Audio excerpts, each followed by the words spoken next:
Bismillahir Rahmanir Rahim. Alhamdulillahi Rabbil Alameen. Wassalatu wassalamu ala akramil anbiya'i wal mursaleen. Sayyidina wa Maulana Muhammad wa ala alihi wa sahbihi ajma'een. Last year, some of you may have been with us on our journey through the complex, always inspiring, always relevant landscape of the Seerah. And at various points on that journey, tracing that incomparably gripping story, we find ourselves confronted with inevitable questions. The story is one of historical record, but an almost inconceivably improbable achievement seems to have been the outcome, the happy ending. The Arabs, pagan people, became monotheists. A tribal people became united. People with no interest in life after death became focused on life after death and under one leader. So, to what do we attribute this? Well, as believers, we attribute it first and last to the divine agency and the divine permission. This is what it is to be realizing the meaning of being Khalifatullah. But we also, because the world has been set up in such a way as to enable us to see what, at least to our weak vision, seem to be factors, causes, consequences, linearity in the mysterious concatenation of forces that constitutes this rather odd material world in which we find ourselves, the mystery of time itself, factors, and factors of success. And we noted at various points that the Holy Prophet ﷺ is inspirational not just to those who are interested in divine agency, permission, piety, sanctity, but also in terms of what we generally refer to as charisma, skill, diplomacy, statesmanship, generalship, the qualities that the ancient Greeks would regard as specifically the manly virtues. And there have been several in recent years who have taken this story almost as a secular model, bracketing out the divine agency and saying, well, this is a real story that happened in space and time, and what lessons are there for us today to be gleaned from this story of brilliant leadership. John Adair has this book, The Leadership of Muhammad, which a lot of Muslims are enthused by, and there are plenty of others. But what I'm going to suggest in this little series of lectures is that we need to be a little uncomfortable about importing such contemporary categories into our thought world. Sometimes we have to import terminology that is not quite ours. So when we translate Iman, sometimes we say faith. Yes, but not quite. When we translate Nabi, we say prophet. Yes, but not quite. The semantic resonances of the words are subtly different in the two linguistic universes, and we need to beware constantly of reinventing, reconfiguring Islam into a form of thinking and categories that seem to sit naturally with a Western or an Anglo-Saxon linguistic frame. Clearly, we have the responsibility to think carefully before such a transmutation. A Nabi is not quite a prophet. Similarly, this category of leadership seems to me to be, to some degree, an alien imposition. So I'm going to start with that thought. Is it not the case that in our Enlightenment world, where the divine agency has been sidelined as a matter for sort of a private hobbyist's consideration rather than the governing explanation for the human narrative, that we like to make man the measure of all things, and therefore man as the author of his own destiny becomes glorified, becomes autonomous in a way that for earlier generations of human beings, whether monotheistic or polytheistic or pagan, would have seemed very strange and improper. The glory of man, humanism, the idea that man, through his own innate gifts and capacities, can take the horns of destiny and force them onto a new path. The idea of heroism. Mentioned a number of times last year, the interesting book by the philosopher Carlyle, Heroes and Hero Worship. In this book, he is a leading exponent of Hegel's philosophy of history in high Victorian England, listed certain world historical individuals who, as he saw it, were the incarnation of Geist, of spirits, of this ontological cosmic principle that somehow always moved things onwards. You can see how compatible that was with the Darwinian notions that were also breaking surface at the time, but of course the Victorians did see themselves as obviously the climax of 1 billion years of evolution. We began with amino acids and we end with the Church of England and the Raj, and this was generally accepted as something self-evident and not in need of interrogation. Carlyle very much part of that world. Social Darwinism. Marxists were in due season to take that perhaps to its logical conclusion.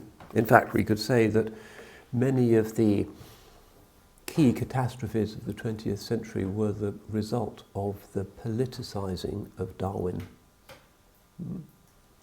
Communism took itself to be just helping natural selection along a little bit, and the Nazis took themselves to be helping natural selection along a little bit. And they collided, but ultimately they were singing from the same Darwinian hymn sheet. Our reception of theories of natural selection is, of course, contested and an ongoing debate. That's not really my point. The point is that in an essentially secular view, which holds that human beings essentially are what they are and achieve things in the world as the result of being simply the latest generation in a mammalian and ultimately sort of protoplasmic, meaningless, brutal, red in tooth and claw conflict with other life forms, with nothing really meaning anything except the perpetuation of one's genetic material. Clearly this idea of leadership becomes essential.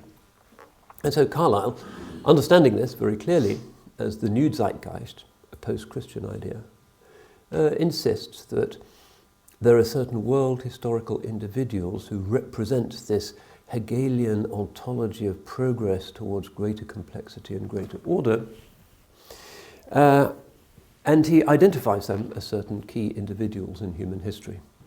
And one of them, as we saw, is the Holy Prophet of Islam, who he sees as a heroic figure, somebody who genuinely brings about a paradigm shift in the human condition and in perception, simply through force of character. And a lot of Western biographies of the Holy Prophet, and Maxime Rodinson's very Marxist biography, which is still widely read, Penguin published it, tend to see this as the key feature of his career: leadership skills, human management skills, diplomacy, statesmanship, careful planning, the calculation of chances. But these, if you actually look at the Sirah, seem actually to have been not the considerations that weighed heavily. They were the considerations that mattered for Quraysh and his adversaries, who were the real schemers, those who were plotting and laying stratagems. But throughout the career of the Holy Prophet of Islam, we find instead the idea that one does one's duty and the rest is up to God.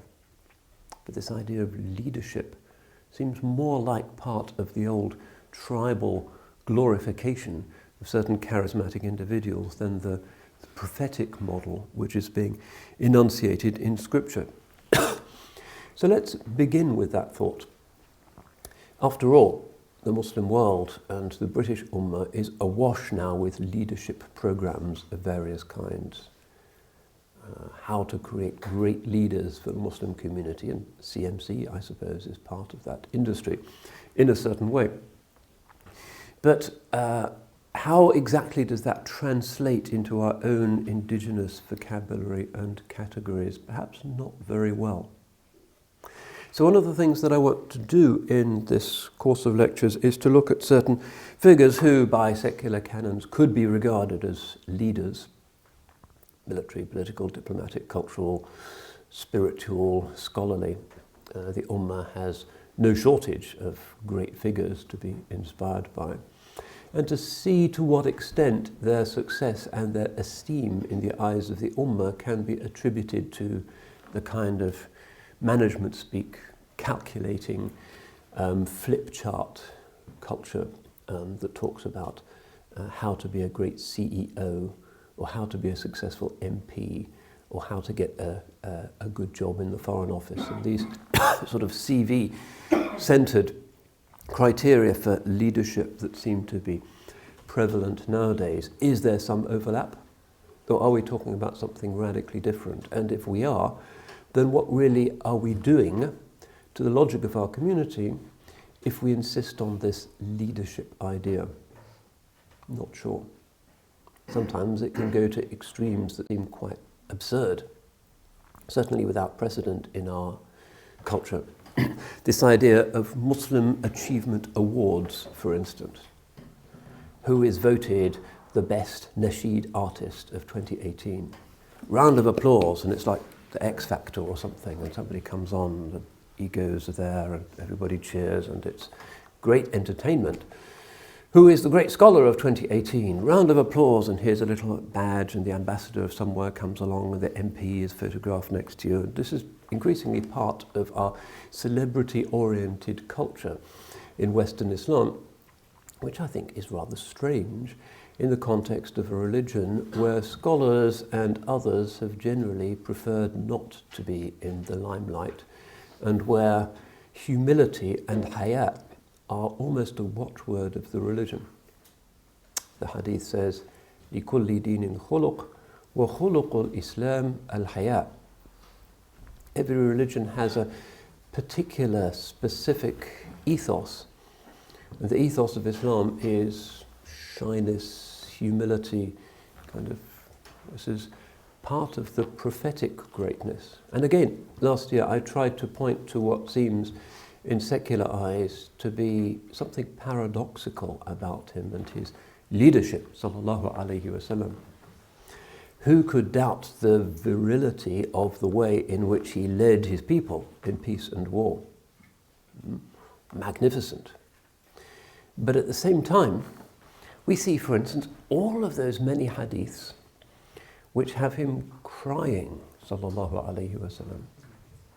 That would be an interesting book, to put together all the occasions where the Holy Prophet is moved to tears by the death of a friend, by the death of his son, by joy. He wept frequently, as we don't. He was soft-hearted despite his leadership. كان رسول الله صلى الله عليه وسلم أشد حياء من البكر في خدرها. Again, is a startling image, but this is what is reported of him in many hadiths. The Holy Prophet sallallahu alaihi wasallam was more shy, more modest than a virgin in her tent, sort of bashful.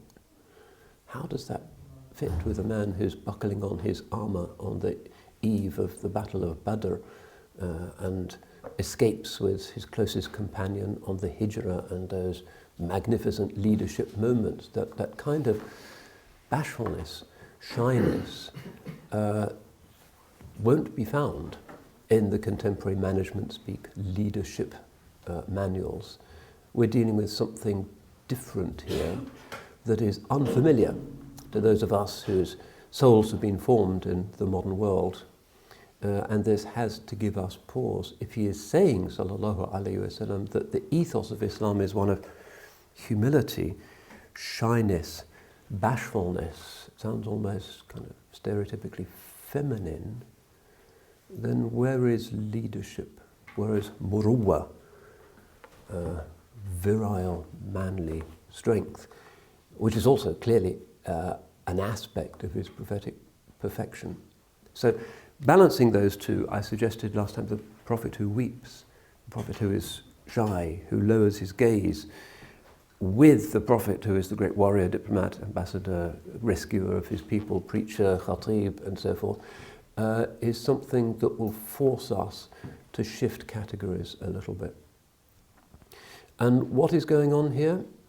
Well, what is going on is, I take it, specifically Muhammadan and specifically Islamic, which is that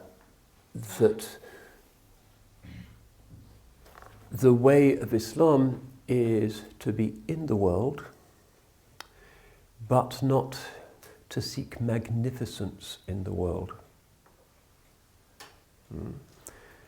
The Quranic stories, which give you a variety of archetypes of the conflict that is in the world and in our souls between Pharaoh and Musa and Nimrod and Ibrahim and all of those other face-offs between two principles, are emblems told to awaken our innate awareness that the world is a battle and we are the battleground of the principle of the spirit and the ego. There is the magnificence of the Pharaoh with his monster statues that last for 5,000 years because they're made out of such hard granite, and his pyramids, and the magnificence of that. Inna Fir'auna ala fil ard. He's up high, physical height, splendor. Seeing him in his court must have been stunning. There is leadership. There's charisma, I guess. But opposing him and commended in the scripture, there is a different magnificence and a different leadership which doesn't really overlap with it at all. It has a charisma, but it's not the charisma of the powerful. And if you've lived in the world and moved between worlds and been with the true scholars and also been with politicians and ministers and generals and even heads of state, you'll know that they are not the same form of Bani Adam. They both have a charisma, but it's different. And that is evidently important. And how are we going to define it? Well, personal charisma, it's something intangible. You can feel it even when you close your eyes somehow in the presence of those people. It's like defining beauty or envy or some other powerful elemental human property that has a kind of radioactivity or magnetism within it. How do you define those things? Who is going to define beauty? Who is going to define any of these? The basic palette of human emotion, and charisma is clearly an important part of it and predates civilization and goes back to the earliest periods. Tribal kinship groups always recognized the charisma of the shaman and the charisma of the chief and whoever else happened to have charisma, a warrior or a hunter. It's part of what we are to detect and to intuit and to revere charisma. And Durkheim and Weber and others have talked a lot about this, even though it's hard to define, but it's clearly part of the human makeup to be in awe of charismatic individuals. But the charismatic individual who is of the Mosaic type, the one who has spent his or her life going against the Pharaoh within, becomes a different type of radioactive human being to the type who spent his whole life dismissing the higher possibility and just following hawa and ego and nafs. It's a different modality of being human. Somehow the processing of the world is just different. They see things differently. Everything is ego. So this is clearly important to the Quran. It is giving us these, to use the buzzword, paradigms of leadership, but deconstructing our conventional worldly sense of what it is to be followed in quite a radical and troubling way. It's saying that the people who are truly to be respected and those whose memories we bless thousands of years later are not the Davos elite of the prehistoric world, but are those who were engaged in the more interesting struggle within. The most ancient human quest, which is turning away from the immediate desire for whatever sensory pleasures might be to hand, allow those yapping monkeys and dogs within to be silenced and start to recenter themselves on the life of the spirit. Every culture has had that. وَهَدَيْنَاهُ النَّجْدَيْنِ, the Quran says, we've guided you, made both paths, as it were, simple. And both paths are accessible, and we all know it, whether or not we frame it in specifically religious terms. But everybody has the sense of rising above their lower immediate appetites, whether or not they're religious. But religionists do it for a reason. So when we look at the Quran and its frequent retellings of those titanic showdowns between the ego man and the spirit man, we find something that applies 100% to today's world.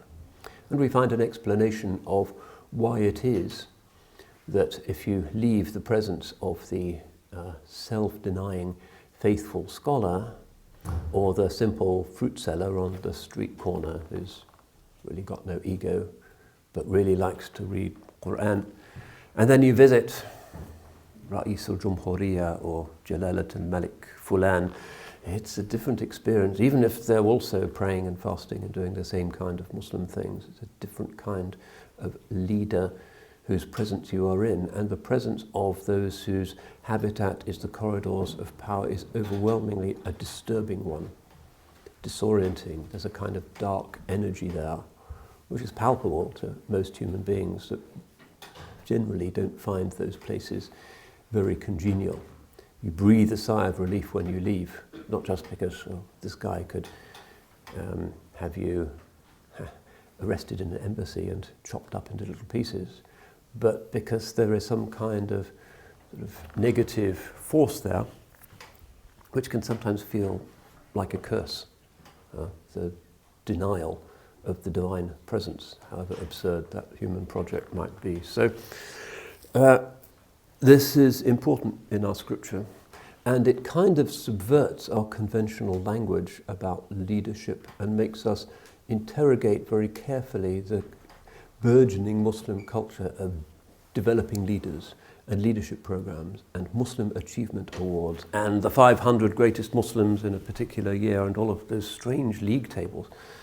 It's for God to judge who is a great Muslim, because akramakum indallah atqakum.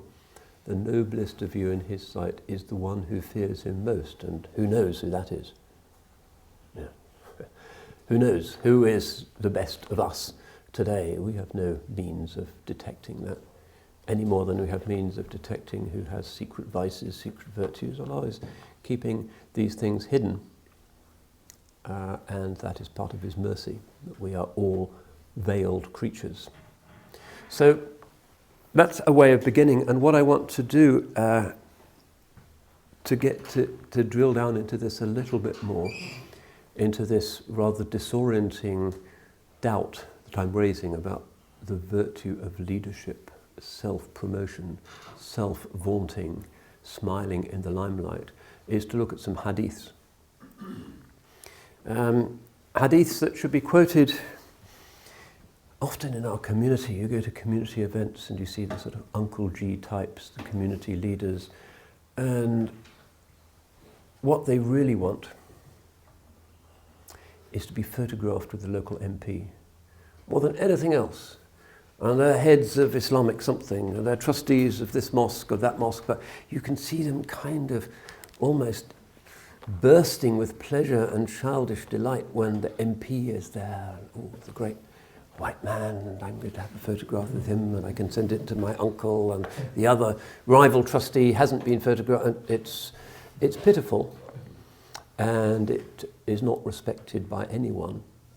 It's a kind of grovelling, and it's because of our denial of this basic prophetic principle. So if I could have those books, sorry to force you to carry them.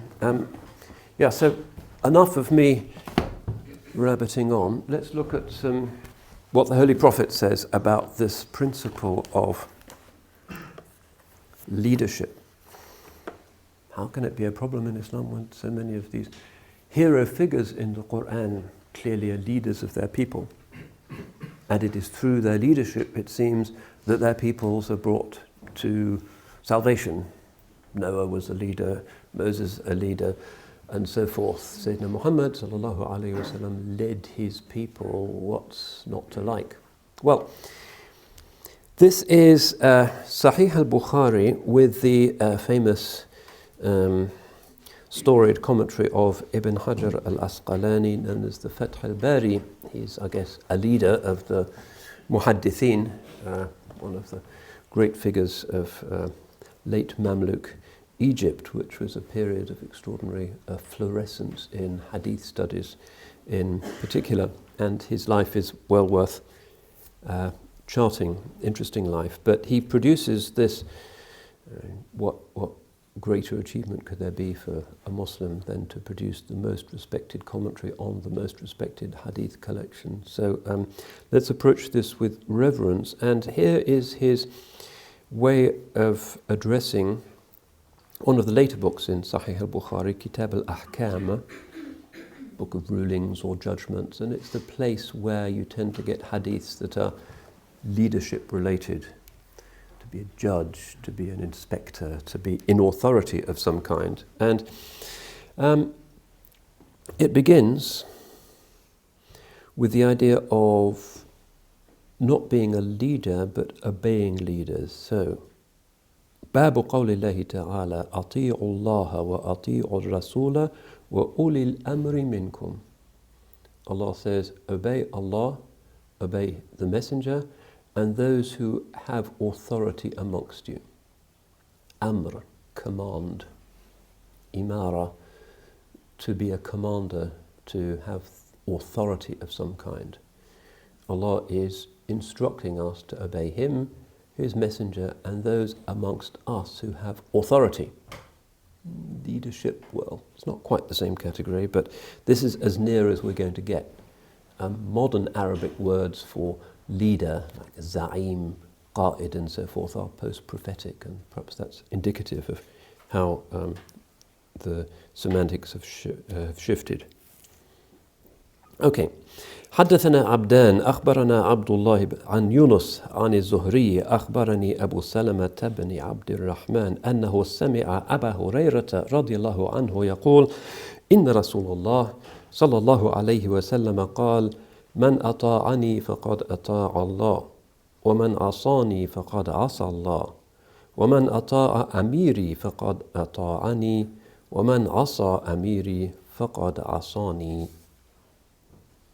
So the text of the hadith is, the Holy Prophet says, whoever obeys me has obeyed God, and whoever disobeys me has disobeyed God.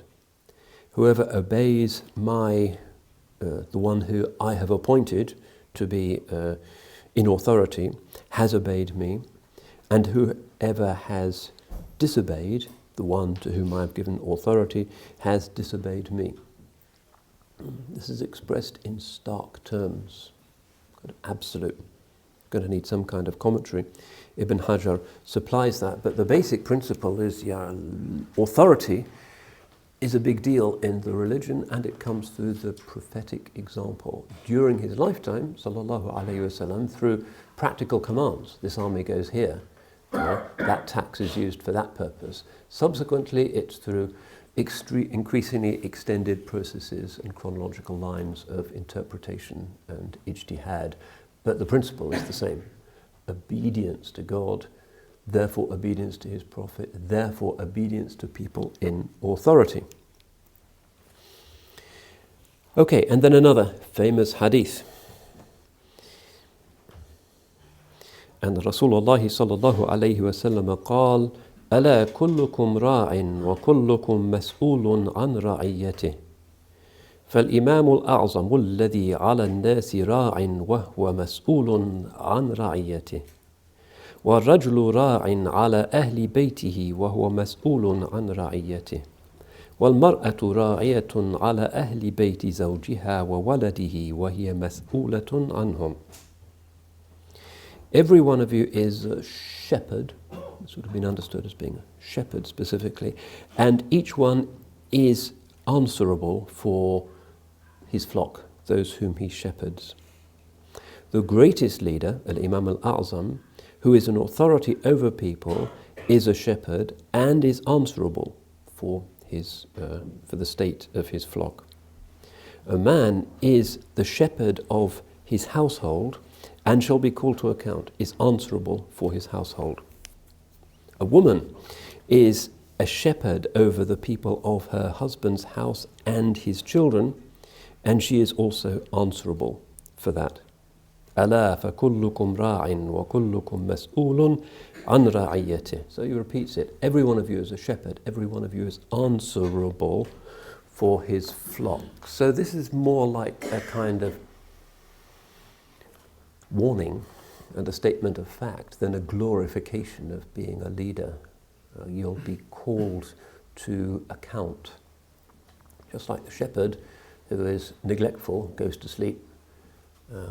Or in Morocco they smoke hashish sometimes and the sheep disappears. And who knows? If you're not doing your job as a shepherd, you can be taken to task for the sheep that disappears or that falls down a hole or whatever it is. I mean, the shepherd requires mindfulness, we'd say nowadays. So you have to be mindful. So the fact of authority is there. There have to be rulers, there have to be families, there have to be structures in society. There has to be somebody who's in charge of these structures, but this hadith is saying, watch out. It's not saying this is a glorious thing. That's the Pharaonic model. Pharaoh is not interested in being called to account for the state of the population of Egypt. He's interested in his own magnificence. But this hadith is telling us something quite different. So it begins with this, which is already a healthy and a sobering thought, it seems to me. And then I'm going to fast forward through this interesting chapter. And with these commentaries, as you can imagine, a lot of it is highly technical stuff about arguments over isnads and grammatical stuff, and we certainly aren't going to look at that. But let's look at the next hadith.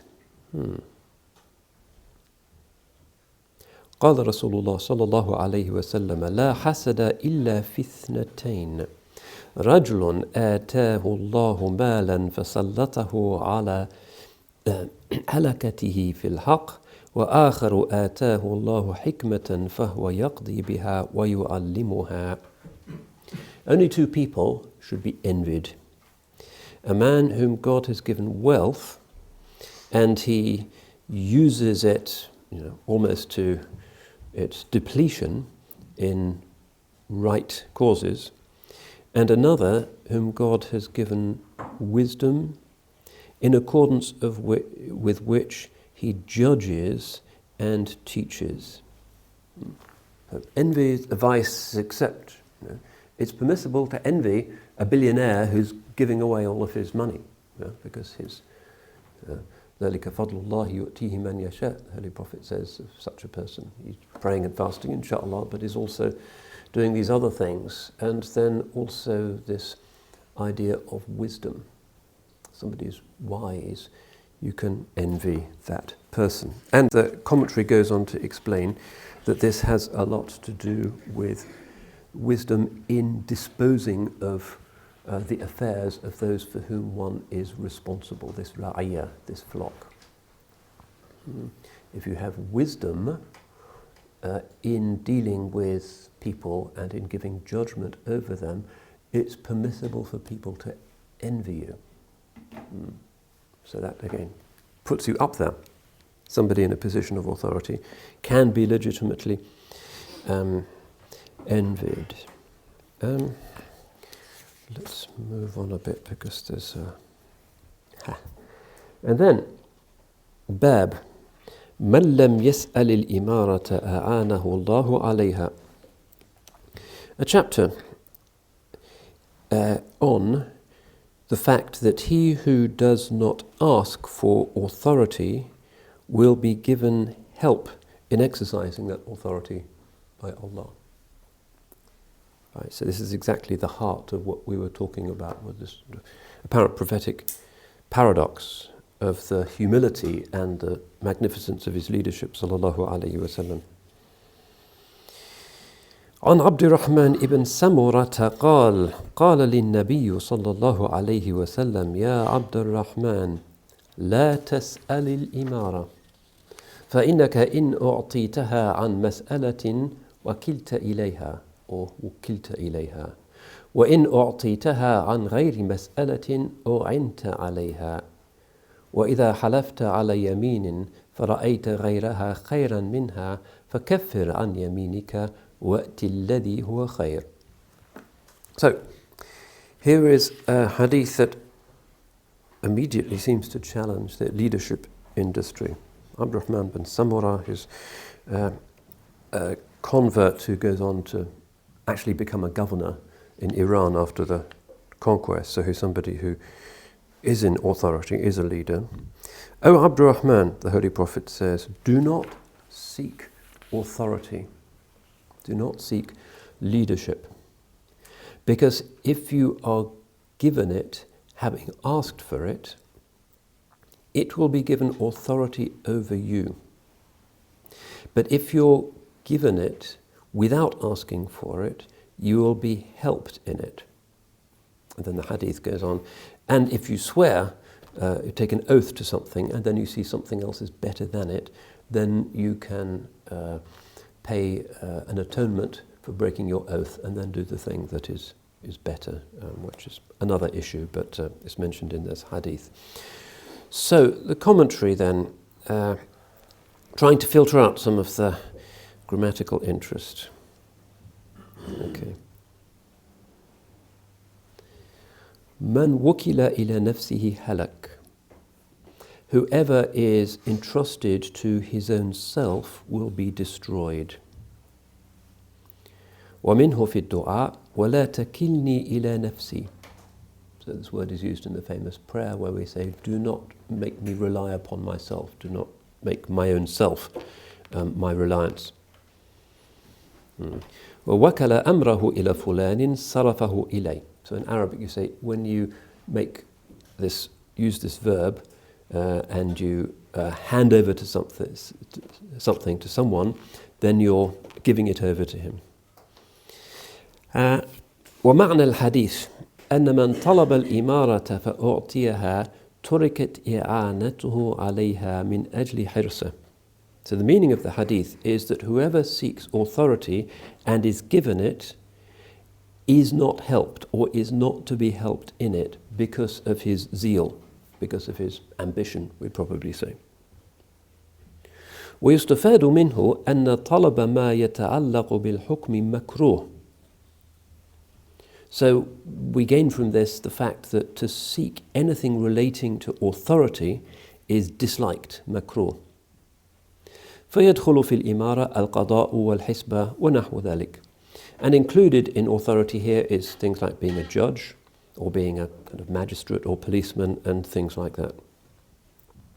وأن من حرص على ذلك لا يعان. And that whoever is zealous for such positions is not to be helped or will not be helped. So that seems to be the basic sense of the hadith, and again it's really pulling the rug from underneath our sense of leadership. And here is my CV, I'm going to apply for this job because I want to have some kind of authority over people. But if you're given the authority without asking for it, without this hirs, without this ambitiousness, God will help you. So where does that leave us in our contemporary situation? Because after all, applying for a job nowadays or competing for a ministerial portfolio in Whitehall, it's all about self-promotion, isn't it? You hire a PR firm to tell everybody about your achievements. You kind of strut your stuff and you boast and you talk on Newsnight and you veil your faults and you play to the gallery and tell everybody how wonderful you are because you really want that job. You want to be health minister or you want to be CEO of Glaxo or something and you're ambitious for that. You have this hirs. Now, the Holy Prophet is telling us in this Bukhari hadith that if you do that and you have that strong ambitiousness, you're not going to be helped in it, but yourself will be your aid. In other words, there won't be divine assistance. You're just relying on your own capacities. It seems quite clear. But then, of course, as has to be done, the commentary points out that there seems to be a conflict with some other text. وَيُعَارِضُهُ فِي الظَّاهِرِ ما أخرجه أبو داود عن أبي هريرة رفعه من طلب قضاء المسلمين حتى يناله ثم غلب عدله جوره فله الجنة ومن غلب جوره عدله فله النار. So he says, apparently this is contradicted by another hadith narrated by Abu Dawood from Abu Huraira, where the Holy Prophet says, whoever seeks a judgeship over the Muslims and gets the job, and then his justice prevails over his injustice, he shall go to paradise. But whoever's injustice predominates over his justice shall go to hell. There's another hadith where it seems that if you really seek a judgeship and you do it well, you go to heaven. So how do we balance these two hadiths, both about leadership? وَالْجَمْعُ بَيْنَهُمَا أنه لا يلزم من كونه لا يعان بسبب طلبه ألا يحصل منه العدل إذا ولي. And the way of reconciling the two is that the fact that he is not to be helped because of his seeking the job doesn't mean that when he does get the job, he's not capable of being just. أو يحمل الطلب هنا على القصد وهناك على التولية. Or it may be that in the first case, the hadith is referring to intending, and in the second case, it's referring to actually when you are in authority and you get the job. وقد تقدم من حديث أبي موسى إنا لا نولي من حرس. And we've commented earlier on the hadith. He says, some previous volume, of course, people who use these books would know exactly which page to turn to, and nowadays we have to spend hours looking for it. But there's another hadith which is already commented on, in which the Holy Prophet says, I do not give authority to somebody who wants it. Okay. So,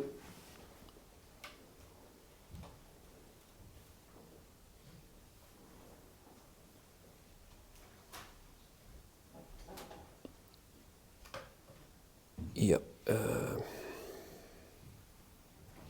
And then there's another hadith. إنكم ستحرصون على الإمارة وستكون ندامة يوم القيامة فنعم المرضعة وبئست الفاطمة. It's an interesting hadith. Holy Prophet here is offering a prediction.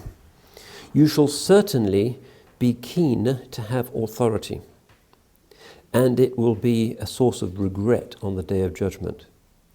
So, blessed be the suckling, and wretched be the weaned. It's an odd expression. And the commentary goes on to explain the meaning of this, which is that the suckling is the fortunate one who's enjoying this position when he's still attached in this world, but in the next world, when he's detached from those comforts, he will find himself in a state of regret and misfortune.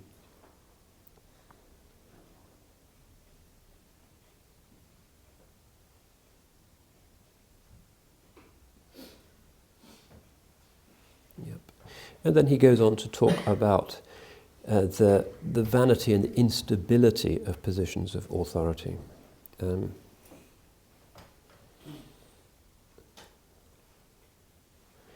قال المحلب الحرص على الولاية هو السبب في اقتتال الناس عليها حتى سفكت الدماء واستبيحت الأموال والفروج وعظم الفساد في الأرض بذلك. So one scholar says, ambition for power is the reason why people fight for it, so that blood is shed and properties are ransacked and there is rape and widespread corruption in the earth.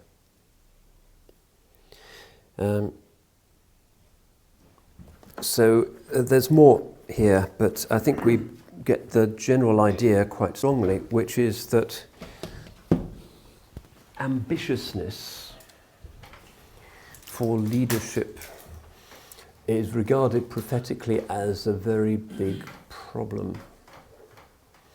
And that God will not give you success if, because of your ambition for something, you get it.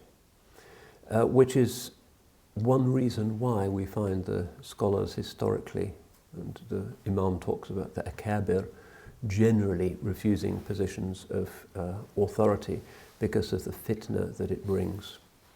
The believer wants to pray, to fast, to be right with God, to bring up his family, but all of this sort of pharaonic glory of having something splendid to boast about on your business card is not the Islamic way. That doesn't mean that there aren't to be leaders, but the leaders ideally are there without having zealously sought out that position. And that's the difference. So the Anbiya, alayhim salam, didn't want to be prophets, didn't ask to be prophets, they didn't fill out a job application. It was Allah subhanahu wa ta'ala speaks to Musa from the depths of the desert. Inni ana Allahu la ilaha illa ana fa'budni wa aqimi salata li dhikri. Speaks to him from that fire in the desert. Only I am God. There is no God other than me, so worship me and establish the prayer for my recollection. And then he's told to go to Pharaoh with his brother and all of those commandments, but throughout the discourse, Sayyidina Musa alayhi salam is kind of not very keen on all of this. The ego's not there. The danger is manifest, and who wants to go to the palace of Pharaoh after all? There's no khair there, only danger, and the danger of the ego and being caught up in that dark psychic turbulence is far greater than any danger to life or limb, because the spirit itself and its welfare is at stake. So in our civilization, very often we find that the truly prophetic individuals are those who are in their positions without really having wanted them at all. And again and again in the biographies of the scholars, you find their reluctance to teach, for instance. Their reluctance to give isnads unless their teachers and their students absolutely insist. Their reluctance to write sometimes unless their teachers and their students absolutely insist. They don't want to appear in the limelight. And the danger of being a top-notch, big-shot scholar is exampled in the life of Imam Ghazali, rahmatullahi alayh, who suffers this crisis precisely because, as he says in his autobiography, he seems to be enjoying this kind of leadership position, and maybe he's enjoying being a suckling in this world, and in the next world he's going to be weaned and is going to be out of luck, and that prompts that famous crisis. So we find rulership is generally something that the ulama and the pious do not aspire to. You leave it to the Mamluks or whoever is there, but you have to remain independent, and the scholar has the right to criticize them on behalf of the ra'iyah. That's one of the obligations of the scholar. And he may find that mosaically he risks life and limb in order to say that truth. Khairul jihadi kalimatu haqqin inda sultanin ja'ir. jihad, jihad, we hear, but the best jihad, the Holy Prophet says, is to speak the truth in the presence of an unjust, tyrannical ruler. So one of the things we're going to be looking at in these lectures is the independence of the people of religion, the faith leaders of Islam, from political authority.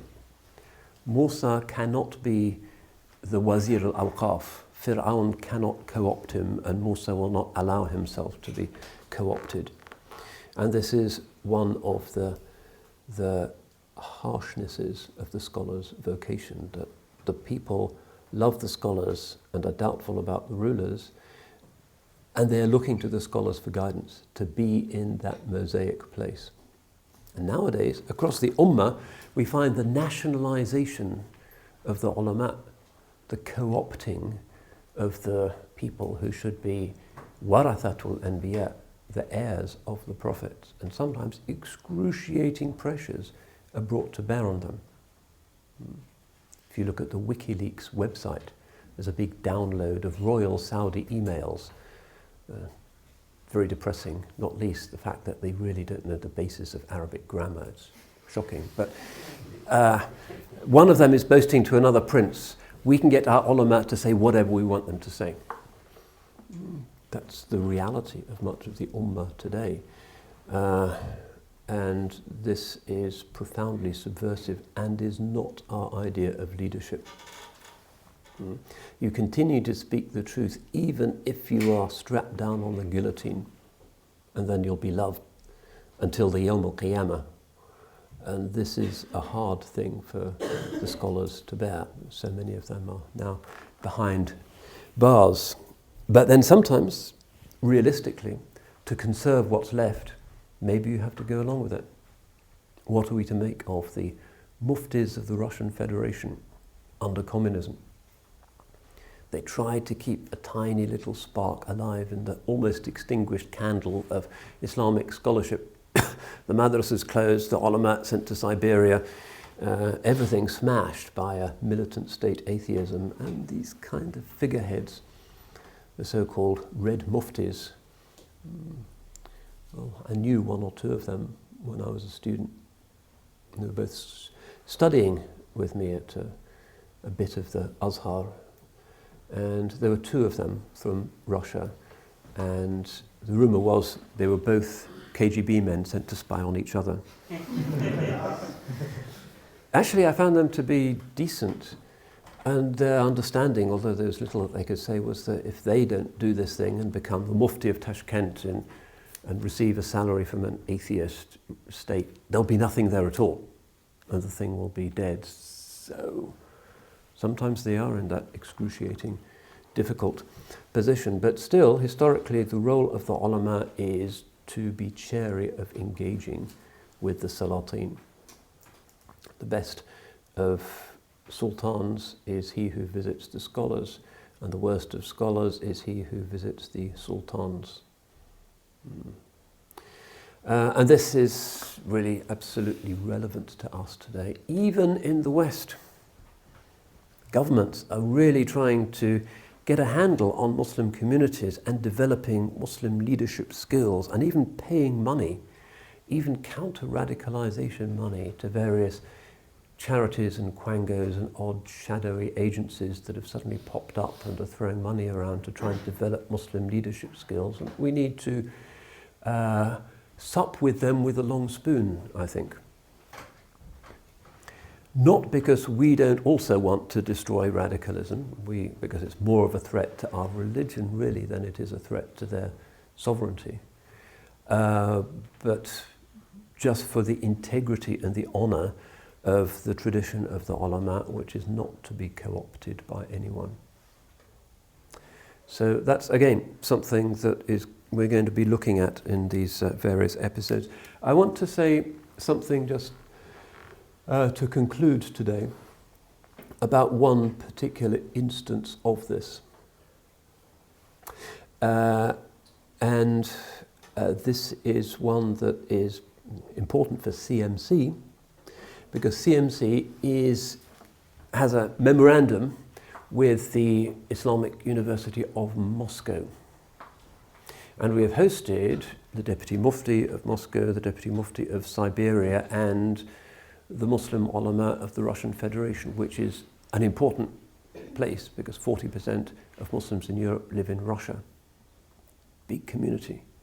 We went to Jummah prayers, the CMC delegation, at a mosque in Moscow where 160,000 people pray the Eid just at that one mosque. And there's other mosques in Moscow, and it's a big, big, vibrant, important community. But their relationship with the government, and we talked to the head of the Islamic University in Moscow, and his predecessor 6 years earlier had been shot dead in his office, and it's an unstable kind of place, and nobody's quite sure who is who. They are in a much more difficult situation than we are here, but they are asking these questions, and the Muslims of Russia are looking to the scholars for leadership and not being co-opted. But that's part of a long story, and I want to go through some of that story, partly because it's really interesting and dramatic. Just as the kind of first of these little vignettes. So perhaps these could be passed around. These are my handouts. I'm sure that you don't want to observe me struggling with PowerPoint.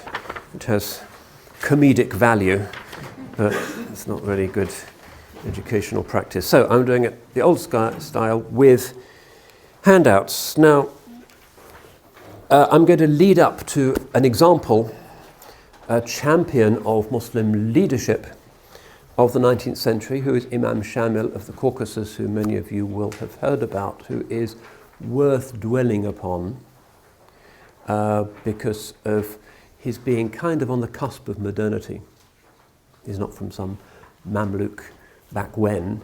He's dealing with the reality of European conquest, the European determination to institutionalize religion and to co-opt it, and dealing with a situation of genocide. So he's from Dagestan, the Caucasus. If you go to the main madrasa in Khasavyurt in Dagestan, 20 lecture rooms, each one is named after an alim of Dagestan who's been assassinated in the last 20 years. And that's how touchy things are because of the so-called Salafi jihadis who don't like the traditional Shafi'i scholars. It's a kind of precarious place, but it's a very ancient Muslim place. Darbant in the south was called by the Arabs Bab al-Abwab, and it is an ancient city, a UNESCO heritage site. Sahaba buried there, really beautiful. If you think about the early Muslim conquests, everybody spread out like waves of a sort of storm in every direction, and they were only stopped by the Atlantic in one direction and the Chinese in another, and to the north really by the Byzantines and then by the Caucasus. Caucasus is formidable. The highest mountains in Europe, Mount Elbrus is the highest mountain in Europe. Not Mont Blanc. Mount Elbrus is 1,000 meters higher than Mont Blanc. Enormous phalanxes of sheer cliffs. You can go to some of the Muslim villages in the Caucasus, which are built kind of on the edge of this incredible abyss, and you look down from somebody's roof or from the wall next to the mosque, and you can see below you there are clouds because it's so far down, and apparently sometimes you can see thunderstorms from above. It's a really extraordinary place, and so because it's so remote, so hard to get around in those mountains, that it's very divided ethnically. Ancient Arab historians called it Jabal al-Lughat because there's so many different languages. So if you look at this little map, ethnic plurality, most of you probably haven't heard of any of those languages except perhaps Russian and Georgian, but this is just the surface of it because there's other languages as well. So really inaccessible, impossible to conquer, and the Sahaba didn't get beyond it. Some of them went around to the east along the Caspian, but then according to the historians they came to a great plain, a desert full of dangerous snakes And then there's something called the Putrid Sea, where you can't get any fresh water, and they didn't go further north. So this was the furthest limit of the Dar al-Islam. And there's still substantial Christian communities there. Armenia and Georgia are Caucasian people that are still Christian after all of this time. They're still pagans there after all of this time. A lot of the Ossetians, you might have heard of South Ossetia in the news, are pagans to this day. Really remote, out of the way places. So Islam spreads slowly in these mountains, and it spreads from the south. The Dagestanis are basically Shafa'is and the Chechens as well. Chechnya converted in the 15th and 16th century. Ingushetia, which is also Shafi'i, which is one of the Muslim republics there, converted only in the 19th century. And then to the west of the Caucasus, around the Black Sea, people tend to be Hanafis because the influence comes up from the kind of Turkic-speaking world. And that includes one of the lost nations of the Ummah, the Circassians. Some of my favourite people, Cherkess. There's a map of Circassia. 150 years ago, there were maps of Circassia, and people went there, and it had a population of about 3 million. And it was... if you consider the map of the Black Sea, it's kind of the top right-hand corner. Sochi, its main city, we heard of the Sochi Olympics. The main stadium was built on the site of a mass grave where the Russians buried many of the former Muslim inhabitants. Julian Shenfield says that it was the biggest single genocide of the 19th century. The catastrophe of the loss of Circassia, which was a big trauma across the Muslim world, where 1.5 million were simply massacred, men, women and children, and the survivors were dispelled. So, yes, here's a nice quote. In 1829, Russia gets Circassia from Turkey. And then you have the Circassian Genocide, 1864 to 1867. 90% of the Circassian people die. So a Russian prince who is in charge of this says to a group of visiting Americans, "These Circassians are just like your American Indians, as untamable and uncivilized, and owing to their natural energy of character, extermination only will keep them quiet." In 1861, towards the end, Tsar Alexander II says, "Now with God's help, the matter of complete conquest of the Caucasus is near to conclusion. A few years of persistent efforts are remaining to utterly force out the hostile mountaineers from the fertile countries they occupy and settle on the lands a Russian Christian population forever." This was part of the story of Russian expansion. And Russian national identity, and this again is a headache for Muslims living in Russia. Muslims, maybe 20% of the Russian federal population, significant, is that the Russian national story is constituted by the expansion of the country against, to some extent, Prussians and Poles, Lithuanians to the west, but mainly Muslims to the south and east. And this begins with Ivan the Terrible, 1552. He was kind of like Henry VIII, only worse. He had 6 wives. Just read about what happened to them.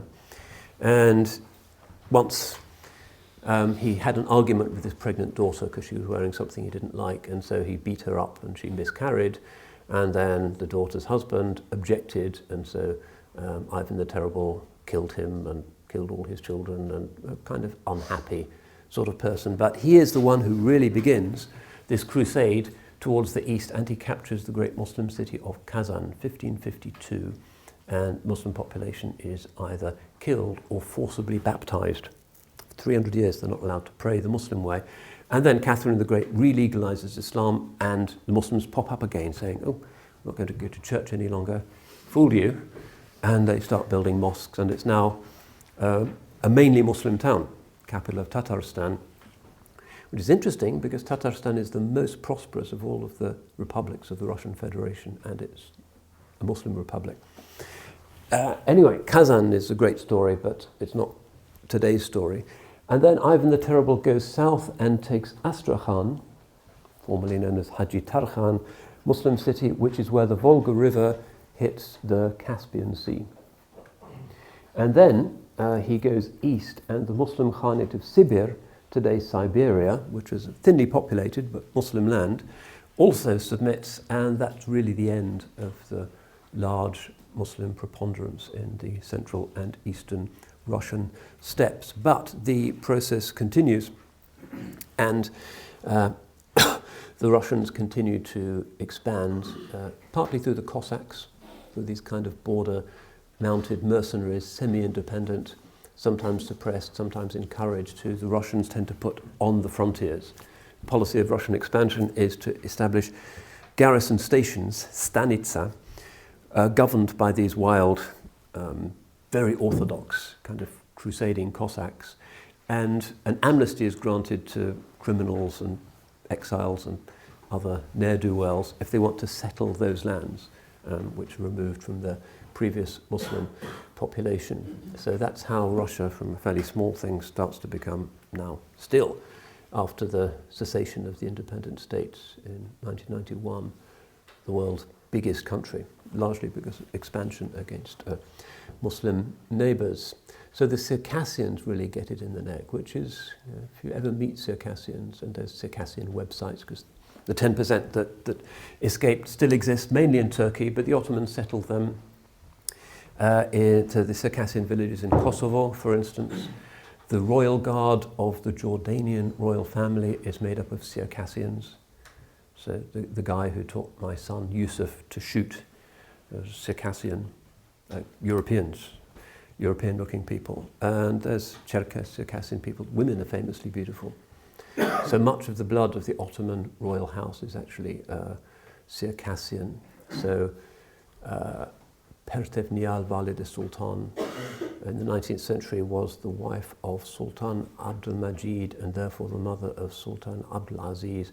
And the Ottomans often imported Circassian women because of their beauty, famously beautiful. Even the Italians, Cosimo di Medici, the great sort of Medici baron of Renaissance Florence, had an illegitimate child by a Circassian woman.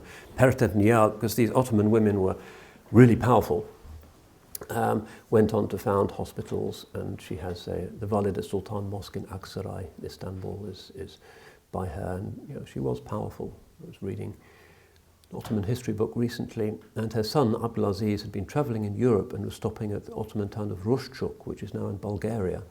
He intended to spend a month there. Got a letter from his mother saying, "Come back." And of course, the Sultan, the Amir al-Mu'mineen, immediately went back. The wives of the sultans were often not powerful, but the mothers were incredibly powerful. Another one, Tiri Mujgan Kardin Effendi, who was the mother of Sultan Abdul Hamid, also Circassian. So you could say that the blood of the Ottoman royal house was actually European, Caucasian, Bosnian, some French, Venetian. They weren't Turkish. It's interesting. Europe called it Turkey, but they weren't actually Turkish. But in any case, Circassia now you won't find on the map. Sochi and those places, solidly Russian. And a few of the smaller peoples, the Kabardians and others, kind of consider themselves to be Circassians, but they have vanished. So the fear of the other Muslims in the Caucasus, who had always been fighting each other, was the same is going to happen to us. Chechnya, Dagestan, Ingushetia, Abkhazia, all of these other Muslim peoples. And so the only way of resisting the Russians was somehow to unite. Not easy, because they are mountain people, like a lot of mountain people in the Balkans, Lebanon, elsewhere. They have a culture of vendetta, kanlı. So if you steal a chicken from the next village, they come and sort you out, and it becomes a deal that can go on for generations. And the prevailing law was called the adat. Even though they respected the Sharia, but the adat was kind of customary law, was in many cases something that cemented the sort of Jahili divisions of the Caucasian people. So it was clearly a matter of survival for these people faced with the extreme brutality of the Cossacks and the invading forces, people really facing liquidation genocide. I mean, 200,000 people died in the Bosnian ethnic cleansing, but 1.5 million in Circassia. That was a very serious operation. So they had to unite. So we have the great figure of Imam Shamil, Naqshbandi chieftain, who was an Avar, A-V-A-R, not a Dagestani, not a Chechen. He was from one of the smaller nationalities, who became one of the best-known Muslim leaders or heroes of the 19th century. One of the interesting, fun places to read about him, and this is, of course, like so many other good books, in the CMC library, Leslie Blanche, The Sabres of Paradise. She's an interesting kind of woman. She died quite recently. She was over 100, kind of traditional aristocratic storytelling, Orient-loving woman, sort of, who wore sort of Turkish clothes and had a villa in the south of France. Made quite a lot of money out of her books, and she was a sort of superior Mills and Boon type writer, sort of European women who went out and found love in the arms of sort of hunky Oriental men. The Wilder Shores of Love is her best-known book, which is people like Jane Digby and others who went out and married usually Arab Muslim men. It's a kind of theme in sort of European romantic writing. Pierre Loti would be another example of that kind of author. But this book is actually more serious because she actually met people from Imam Shamil's family, including his great-granddaughter in Istanbul. She met some of the Georgian royals, and she put together this account. And the family still live in Medina because Imam Shamil died and was buried in Medina. He used to have a nice turbe or tomb there. So it's kind of, since he dies at the end of the 19th century, almost living memory, even though he's from somewhere that seems to be so strange and so distant. So her book is actually quite gripping and quite worth the read. So after the conquest of Circassia, which has really traumatized the whole Muslim world, the Khalifa wants to send forces, but he doesn't necessarily want, even though he's won the Crimean War, another struggle against the Russians. The Russians have 1 million men under arms in southern Russia following the Crimean War.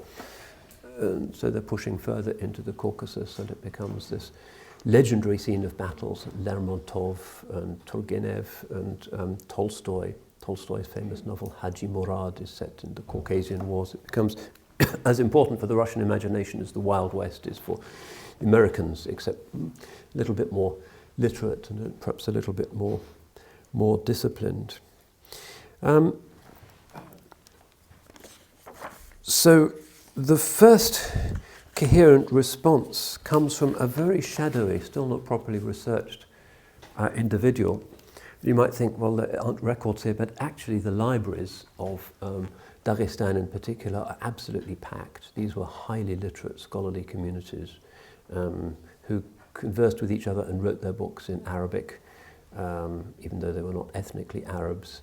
And there's a lot of histories. Said Efendic, who wrote a book on the history of the tariqas in the Caucasus, who was assassinated 5 years ago. He was one of the sheikhs of the tariqas, a really old man who wrote a really good book in Russian about the spiritual history of the region. These are literate people, and the sources do exist. But the beginning of the jihad comes at the hands of a very strange individual known as Sheikh Mansour or Elisha Mansour. And there's lots of stories about him.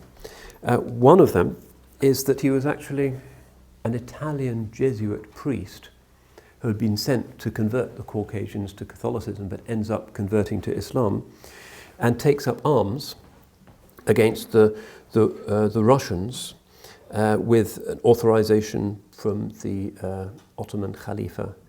And he's known to have fallen at a battle at a place called Tatartub in the Caucasus in 1791. He demonstrated the potential military power of the Caucasians. The peoples to the north, the Black Sea once was an entirely Muslim lake. There were no significant Christian settlements on the Black Sea. Crimea was a semi-independent Muslim Khanate under the Giray family, and Kerem was a great, powerful Muslim country that traded with the rest of the world, and we should all visit Crimea. It's amazingly beautiful, and to see the great mosque in Bakhchi Sarai and the Khan's palace. It's like kind of the east of Europe's Granada, as it were, very evocative. So the Catherine the Great, at the end of the 18th century, starts to push down towards the Black Sea, and she takes Crimea, and the mosques are pulled down, and the population either dispelled or reduced to serf status, basically like being agricultural slave, and the Girais removed, and then the Nogai steppe, which is Muslim nomadic territory around what is now Odessa and down towards Circassia, is progressively ethnically cleansed and settled by Cossacks in this traditional fashion. And these people don't put up much of a resistance. The Nogais, kind of nomadic pastoralists, can't do much against 1 million Russian bayonets, and they submit. There's still a few Nogais around. But the Caucasians, these mountaineers, are a different matter. These are people who are incredibly physically tough, who live on almost nothing, a bit of dried meat and porridge that sustains you forever. It's said that in the 19th century, a Chechen woman would never marry a man unless he had killed at least one Russian and jumped over a river at least 15 feet wide, and also jumped over a rope held at shoulder height between two of his friends. And if he hadn't done these things, then of course she wasn't going to give him the time of day. These are real warriors, and because they lived in these mountains, always walking up and down, tremendously physically strong. Physically strong, tough, and turned out to be something of a match for the enormous Russian legions. These are some of the world's great warriors. They fought like lions. And the leaders of this resistance were with the Naqshbandi sheikhs. Naqshbandis are often associated with pro-Sharia militancy in Islamic history, and certainly in the Caucasus. The Caucasians are basically nowadays either Naqshbandis or Qadiris. And both of them have a tradition of militancy.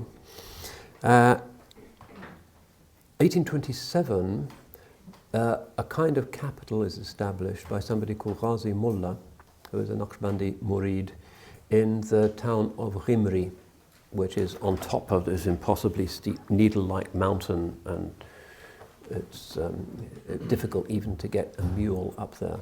But this becomes for 3 decades the capital of the independent Muslim state of the Caucasus. His preaching in Naqshbandi lines is about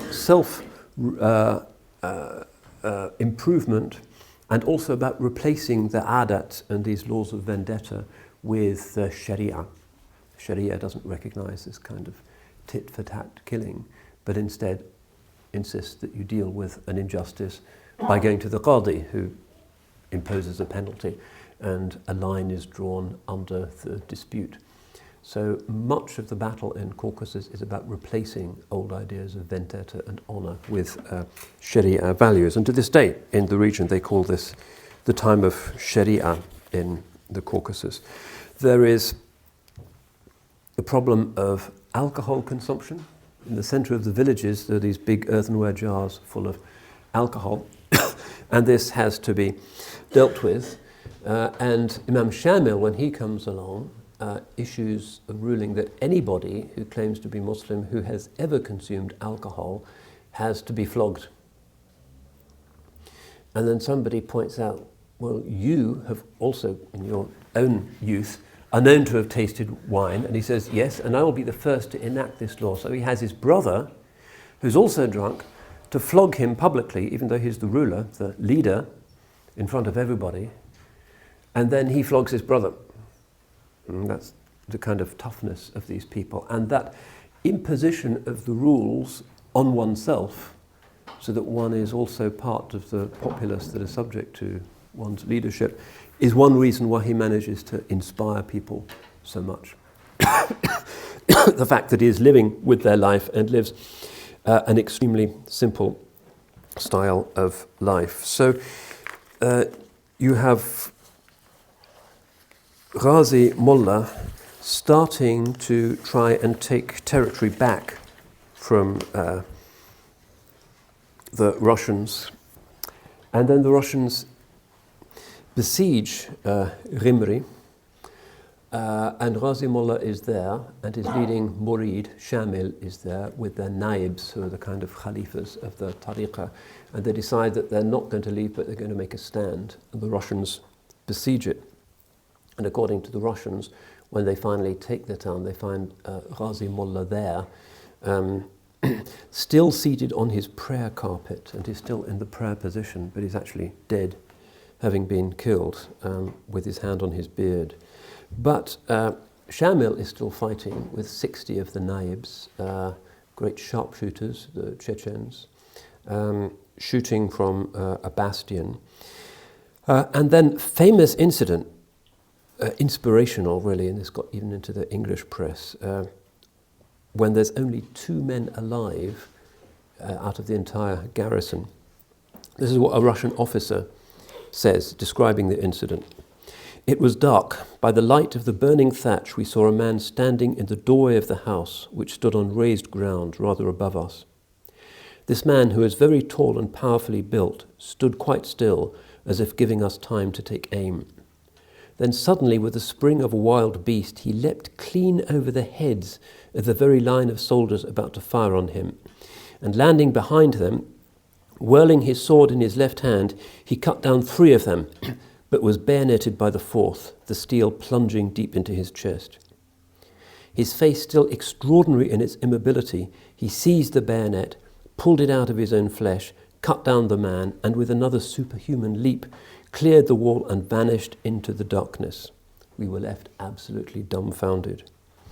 This is a famous moment in Russian imperial history, really, the idea of the Russian troops with their bayonets surrounding Imam Shamil, and he cuts down 3 of them and jumps over their heads and disappears, and lives to fight another 30 years in this extraordinary campaign. And of course, events like that secure him the loyalty of so many others. He escapes from Rimri, he's badly wounded, he goes up even higher in the mountain to the side of a glacier, to a little stone hut, where a shepherd sends word to his wife Fatima, who comes to him with food, nurses him through a fever. By this time he's already got 18 bayonet and sword wounds on his body. And he's then, when he recovers, appointed by the Muslims of all of the Caucasus to be the Al-Imam Al-A'zam, the leader of the struggle. So we find, and we don't really have time to trace all of the details of this, even though the Russians lose 500,000 men in their attempts to subdue Imam Shamil and his campaign, a master of guerrilla warfare. And it's said that the Russians only succeed eventually just by cutting down all of the forests. Chechnya and Dagestan are covered by huge, beautiful, deciduous oak woods, where the Murids would hide themselves. And so the Russians decided just to, rather like the Americans with Agent Orange in Vietnam, you just plaster the landscape with defoliant and there's nowhere for the Viet Cong to hide. The Russians do the same kind of thing. So it said eventually Chechnya and Dagestan were conquered by the axe rather than the musket. But still, his exploits become legendary. The Russians attack another Chechen village, Ashilta. 2,000 of Shamil's Murids take an oath to defend it to the death. Hand-to-hand fight through the streets, and the Russians capture the town and massacre everybody, men, women, and children. Incidentally, very often women in the Chechen and Dagestani tradition are fighting, and even the children. On one of the famous sieges of Akhulgo, I think it is, the women and children are hiding in a cave, and the Russians are taking the main village, and then the women and children burst out of the cave, and even the children with knives are kind of jabbing up at the Russian soldiers. They're really formidable opponents. So Shamil continues, to the great humiliation of the Tsar, sort of 3 months ride away in St. Petersburg, to prevail, and he develops also a scholarly tradition. We have writings from him. He has his own adhkar, which is called the Zabur of Shamil, which is a kind of development of the Naqshbandi Khatm al-Khajagan tradition.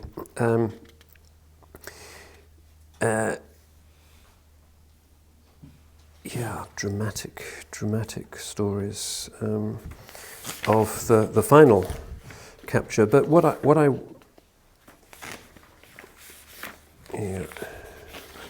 another account from a Russian officer on the attack on Akhulgo, which is Shamil's new capital. The Russians have just betrayed Imam Shamil because they're besieging the town, and they say, if you give us your son, Jamal ad-Din, as a hostage, we'll leave you in peace and we'll raise the siege. So Shamil, saying that the town is about to be annihilated, reluctantly agrees, and Jamal ad-Din goes off, and as soon as the Russians have their hands on him, they start the bombardment again, and it's clear that it's just been a ruse. And Shamil, his hatred of the Russians is partly due to the kind of treasonous behavior. He's been duped. So the Russians advance again, and this is the account of a Russian officer. We had to lower soldiers by means of ropes. Our troops were almost overcome by the stench of the numberless corpses. In the chasm between the two villages, the guard had to be changed every few hours. More than 1,000 bodies were counted. Large numbers were swept downstream or lay bloated on the rocks. 900 prisoners were taken alive, mostly women, children, and old men. But in spite of their wounds and exhaustion, even these did not surrender easily. Some gathered up their last force and snatched the bayonets from their guards. The weeping and wailing of the few children left alive and the sufferings of the wounded and dying completed the tragic scene. Shamil has escaped with his family.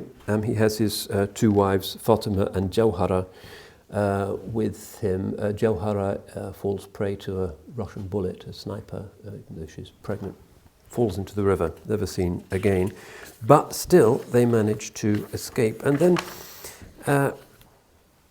famous episode, he wants to get his son back.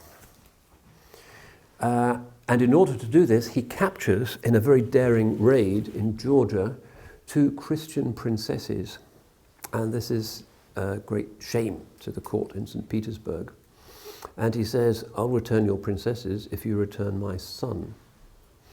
And this turns out to be successful. And the princesses are returned, and his son Jamal ad-Din comes back in a very famous and touching scene. But what is particularly interesting is that with the princesses, there is a French tutor, a governess, Anna Trancy. She's just a kind of teacher from Paris who's got a job teaching the royal princesses in Georgia. And she is captured with them and shares their captivity up in the mountain village, Aul, the mountain fastness. And when she is returned, along with the princesses as part of the hostage exchange, she writes a book when she goes back to France which explains how honourably she has been treated. Even though these people are so shockingly poor, her honour, as she put it, and the honour of the princesses remained intact.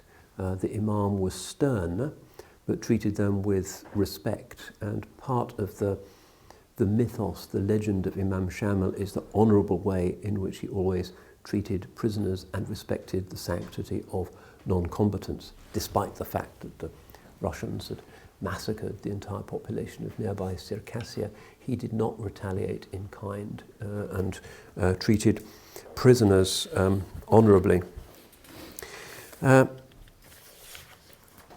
Finally captured 1859 in the last remaining Aul or mountain settlement, a place called Gunib, which is still almost a kind of place of pilgrimage in the Caucasus for the Naqshbandis.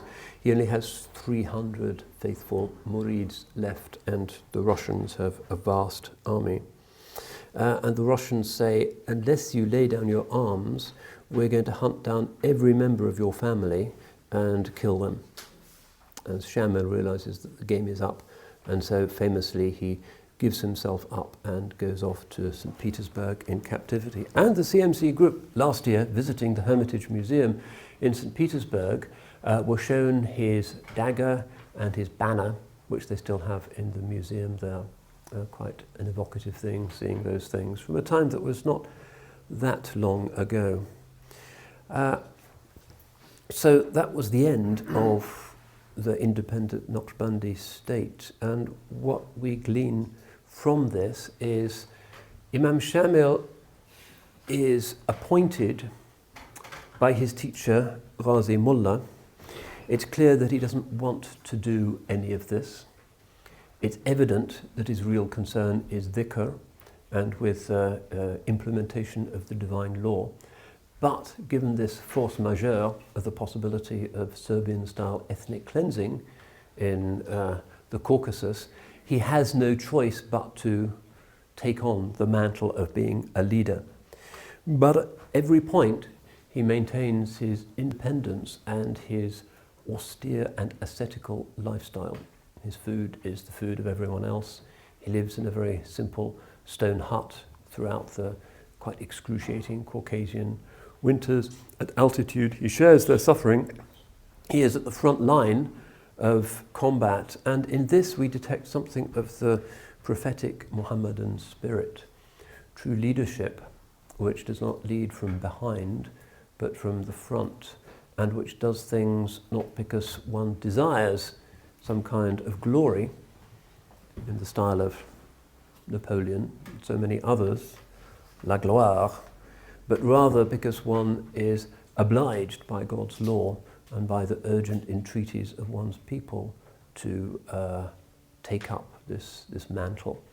But at all times, despite being angry at what the Russians had done, and it was a righteous anger, at no point does his anger lead him into needless massacre and mayhem. He treats hostages and prisoners honorably. He, despite the fact that the Russians cheat him at every opportunity, always upholds his undertakings.